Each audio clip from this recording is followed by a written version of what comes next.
Hi guys, and welcome back to my channel. So this week I'm going to continue on with a series I started a couple of weeks ago, like my top 5 books in certain categories. So this week I thought it would be fun to do like a top 5 Christian fiction category, because a lot of those are just very either subpar or lacking or something, or they feel the need to add in all this extra non-clean stuff in a Christian fiction book. I limited it to new Christian fiction because obviously I could include C.S. Lewis and other books that are obviously really good, but I wanted to stick to the newer books that everyone really wants to be reading, but a lot of them leave you just feeling like you wasted your time reading these books. I have read a lot of different Christian fiction books. Last year I read a lot of the Jan Karen Mitford books. I read a lot of Lynette Easton. I read tons of Kim Vogel-Sawyer, a little bit of Robert Whitlow. So I'm very familiar with a lot of the Christian fiction books. And I'm just going to give you some of my top favorites that I think would actually be worth your time and you won't be necessarily wasting your time. And there are a lot still on my want to read. I have read some Lynn Austen books. There was one that I really liked, one I didn't like. So I have a couple more on my want to read that I might pick up and really enjoy liking, because it is Christian historical fiction, which would be a category that I really like, but I just didn't like the ones that I read that much. So I'm excited to kind of look at those. And if you have any favorite Christian fiction books, go ahead and leave those in the comment below, because it is so fun to find ones that are actually good and you really enjoy reading and have this depth of meaning to them. So I'd love to know what y'all think about Christian fiction. So let's get into my top 5 Christian fiction.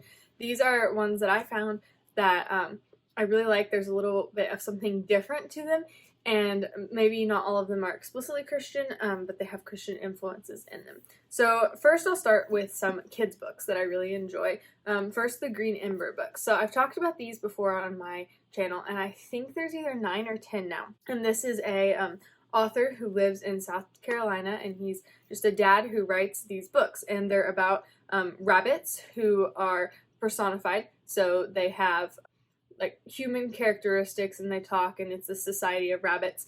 And I haven't actually read these, so every time I talk about them in my videos I kind of feel bad because I haven't personally read them, but I know that they are written by a Christian dad, and that lots of people with little kids really like these books, and I can definitely tell you that there's nothing that you need to worry about in reading this book.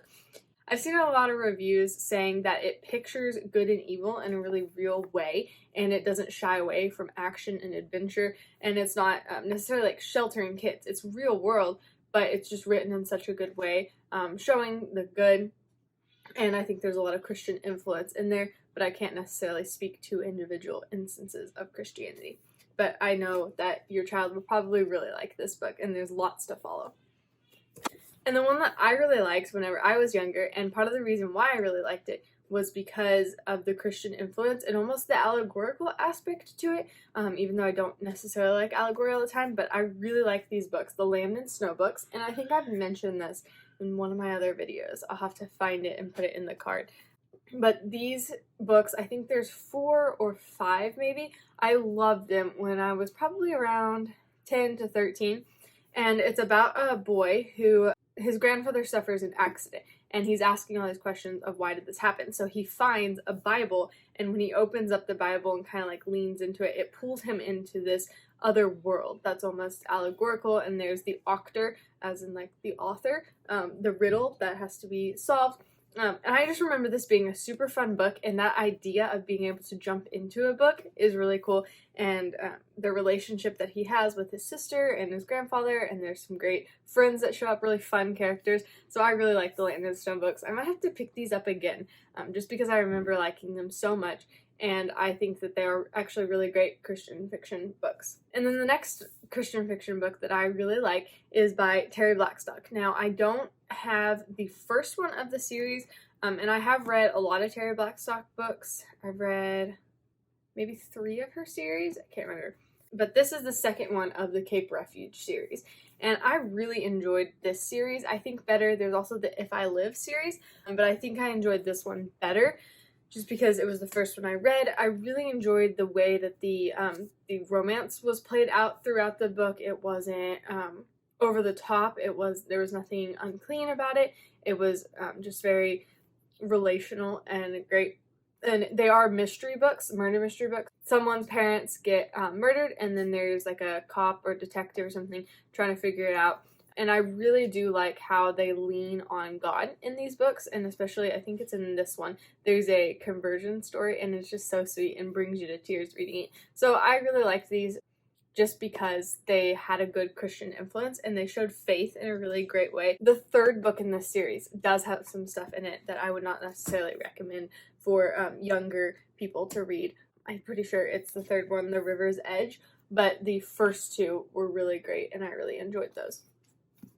And then the next book that I would say is really great, written by a Christian author, is My Heart Remembers by Kim Vogel Sawyer. I don't actually have that because I loaned it out to someone, but after reading a lot of her books, and a lot of them are set in historical settings, but they're all kind of that Christian fiction romanced category, and I did not like those at all. They were very just light and fluffy and didn't feel like they had any depth to them. But the My Heart Remembers series, there's two of them, My Heart Remembers and then In Every Heartbeat. And it's about 3 orphans who get split apart on the orphan train and then trying to see, like, I don't know, 20 years later, if they can reconnect. And you get to see all of their stories and the different lives that they've led and then how they meet together and what happens. And I really enjoyed those books, and I felt like they were so different than a lot of Christian fiction because there was a good historical aspect to it and a good story, and it wasn't just about love and relationships. That was just a very side part, but it was about siblings and the love that siblings have with each other. So I really thought that was cool. And then the 5th book that I really love, Christian fiction, is one of my all-time favorites. I actually got to meet the author and have him sign my copy of the book, and that is the Wingfeather Saga series. So this is the second one, and this is the third one, sorry, Monster in the Hollows, and this is the one that I got signed by Andrew Peterson himself. See? And I loved these books, and I think I've read them 2 or 3 times, and I would recommend them to adults or kids. Great books to read out loud to your kids. I really like just the way that he writes them and the illustrations in some of them. And I know the newer copies have a different cover, but I thought these were just really fun books. Definitely see a lot of Christian influences, and it has really cool like little maps and sketches, and a lot of like there's other books that have been like offshoots of it, and his kids have helped out with it. So that's really fun. And I really enjoy these books and just the way that they're written. And again, it's different, and it's not the same as all of the other Christian books. So those are 5 books that I think that both adults and kids could read in the Christian fiction category. I guess some of them are on a younger level, but they are unusual and really good books. Another one that I would throw in there, which I will probably stick somewhere in another video, but I feel like it was for a younger audience, is the Chuck Black books, the Kingdom series, and there's like the Knights of Something series. Those are really good books, but they're very allegorical, so I don't think I would like them as much anymore, but when I was younger, I really loved them, and my brother's really liking them a lot, so that's another just honorable mention that you could throw in there, and maybe I'll have one of my brothers come on here one time and talk about those books, because I think those are really great Christian books, but they don't necessarily fit into that category of Christian fiction books. So I hope you enjoyed this video and these 5 Christian fiction books. Let me know if you agree that a lot of Christian fiction can just be the same and it can be really pointless to read. So that's kind of my frustration with it, but these are a few that I have enjoyed and not just wasted my time on. If you go through my Goodreads in the end of last year, I had so many books that were just, I felt like a waste of time. If you want to see more content like this, please hit the subscribe button, turn on your notifications so that YouTube lets you know whenever I upload a new video. And you can go follow me over on Instagram to see stuff throughout the week and various book reviews that I post. I will see you next week. Bye!